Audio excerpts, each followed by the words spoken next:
Hello Sagittarius, Sun, Moon, Rising, and Venus signs. Kamusta kayo? Sana po nasa mabuti kayong kalagayan. Welcome back po sa Star Tarot. At kung bago kayo dito, welcome din po kayo. Please subscribe, like, share my videos, and leave me a comment kung nakaresonate po kayo. Thank you. So first card ninyo, Sagittarius, napakaswerte mo. We have the Wheel of Fortune. Ang swerte mo, ayan, sa pera, swerte ka din, may celebration. So talaga, no, na maraming kaganapan na magagandang pangyayari sa buhay mo ang maaaring dumating in the next few days. So, babaling na sa iyo ang swerte, no? Wheel of Fortune is good luck and good fortune energy na yan ang babalot sa iyo, yan ang lalapit sa iyo, nasa horizon mo yan. Babaling na sa iyo yung swerte, no? Kaya magiging maayos na din ang ano ninyo, ang buhay, mas magiging maayos ng kalakaran sa buhay ninyo. Kumbaga, iikot na ngayon, yung gulong ng buhay, gulong ng palad ninyo, from siguro, medyo nahirapan kayo sa buhay in the past. Ngayon, iikot na yan, no? At magiging mas maganda, mas maayos, mas magiging ano na kayo, mas magiging peaceful na kayo, mas magiging masaya na kayo, 'di ba? Kasi lalo-lalo na pagdating sa pera, no? Siguro ang swerte niyo na sa ngayon. Magkakaroon na kayo ngayon ng financial abundance, prosperity, ganyan, no? At hindi lang 'yan, hindi lang sa pera kayo swerte dito, no? Kung meron kayong mga, kumbaga, if you have hit the rock bottom in the past, no? Sa ngayon makakabawi ka na, talagang makakabangon ka na sa ngayon, 'di ba? You will be able to find the solution sa mga problema mo, yung mga ganyan. At saka ano na, napapunta ka na dun sa taas. Kung nandito ka sa ilalim ngayon, unti-unti iaangat ka na ng universe at mapupunta ka na sa taas. Giginhawa ka na din, 'di ba? As in, happiness and joy na rin ang mararamdaman mo, 'di ba? Mararanasan mo na din yung comfort, yung ganun ba? So, good luck sa'yo. And we have the Four of Pentacles. Ayan, so there is money coming in. No? At alam mo yung perang dadating sa'yo sa ngayon, that you would be able now to save money. No? Aside from matutugunan mo na kung ano yung mga financial obligations mo, ano man yung mga kailangan bayaran, mga ganyan, mababayaran mo na. And aside from that, you will be able to save money. So ngayon, mas magiging disiplinado ka na din siguro sa pera, pagmamanage ng pera, mas magiging magaling ka na o matalino ka na sa paghawak ng pera sa ngayon, no? So, paaring ganon. And of course, sa dami ng blessings, no, na po pwedeng dumating sa'yo, talagang hindi po pwedeng i-celebrate mo yan, no? Kasi yung pagsa-celebrate din naman, 'di ba, that is one way of acknowledging the blessings na natanggap mo. That is one way of saying thank you din sa divine universe, no? Na sin-celebrate mo yan kasi natanggap mo, pinapakita mo, naging masaya ka sa blessings na yan. So, probably, this is related to these blessings, or baka merong mga okasyon, diba, na celebrate kayo, may pa-birthday, anniversary, mga ganyan, no? So, pwedeng ganun din ang ganap dito.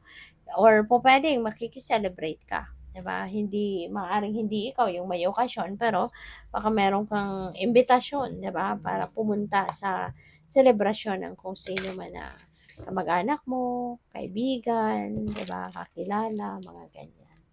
So, by the way, maraming salamat, no, for subscribing. And if you haven't subscribed yet, subscribe na kayo. And also, maraming salamat din for not skipping the ads. Malaking bagay po yan sa akin. And also, please click the join button sa baba ng video kung gusto ninyo na mag-join kayo sa membership. So, communication and confidence. Ayan. So, baka ang iba sa inyo, no, Sagittarius, medyo hindi siguro kayo, alam mo yun, yung baka kapag nagsasalita kayo or nakikipag-usap kayo, nahihiya kayo, yun, parang mababa siguro yung confidence ninyo sa sarili ninyo sa pagkikipag-communicate, no? Kaya, this could be a heads up para sa'yo na be confident when you are talking, when you are communicating, kung ano man yung nasa isip mo, nasa loob mo, 'di ba? Kasi ano mo yan nararamdaman mo yan So, dapat lang, 'di ba, na mas maging authentic ka talaga sa sarili mo and to other people. So, kung ano yung nilalaman ng isip at puso mo, put them into words. Put them into words para na mas maintindihan ka nila at maiparating mo na kung ano ang totoo mong nararamdaman at totoong laman ng isip mo. 'di ba? Yung gano'n. So, mahalaga 'no, yung open communication at mahalaga yung authentic 'no, yung mga sinasabi mo. So, we have the archer, biding your time and planning ahead. So, kung meron kang mga gustong gawin sa buhay, meron kang mga goals, meron kang mga dreams, 'di ba? Mas magandang pinagpaplanuhan muna ito before you take action, before you take advantage of any opportunity, 'di ba? Bago ka magsimulang ng first step, 'di ba? Para akapin mo kung ano man ang opportunity na 'yan. Make sure na siguraduhin mo 'yan talaga ang gusto mo para alam mo 'yon, mapagplanuhan mo na, mapag-isipan mo na how you are going to navigate that situation, papaano mo gagawin ang mga bagay-bagay diyan, 'di ba?